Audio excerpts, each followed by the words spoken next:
Evening. The kingdom of heaven is like... Did you ever hear that one? Of course you have.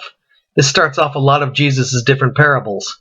The kingdom of heaven is like a mustard seed. It starts small and grows huge. The kingdom of heaven is like a man sowing seeds in different types of soils. Or like a man who wanted to settle up accounts. Or like a dragnet that brings in all kinds of fish, only to keep the ones that were good, but not all of them. Jesus used a lot of parables to talk about God and who he is and what his activity is like. It's a clever idea. It's a very useful teaching tool. A parable is, at its core, laying one thing, typically that we know, alongside something else, typically that we don't know, that needs some explanation. And then you use the thing that's known to illustrate the thing that you don't know. So the kingdom of heaven, which we don't know as much about, is like a bunch of yeast that works its way through a whole lump of dough. It goes on the move and spreads. Or it's like when you have a lost sheep. Of course, you know about lost sheep because we all keep sheep, right? Well, no, but we can imagine, and we've been told enough about lost sheep or lost anything else. There's a lost sheep, a good shepherd goes and looks for it, and on and on and on. God, the good shepherd, goes and looks for us when we get lost. Ultimately looked for all of us when we were utterly lost and needing salvation. It's a useful thing, a useful way to teach. It helps people learn. Another thing I've found is coming up with parables also helps you learn as well.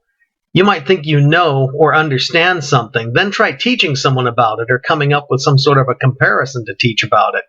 You discover you have to think about it and learn it on a whole different level. The first part is easy. You find something every day that everyone knows about, and then if you're going to use this to teach about God or his kingdom, you have to ask yourself, how is this thing like God or his kingdom or some spiritual truth? Alternately, how is God like this thing here?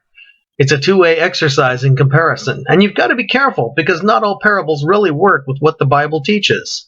You also have to be careful to spell out how the parable works as opposed to all the different ways that it doesn't.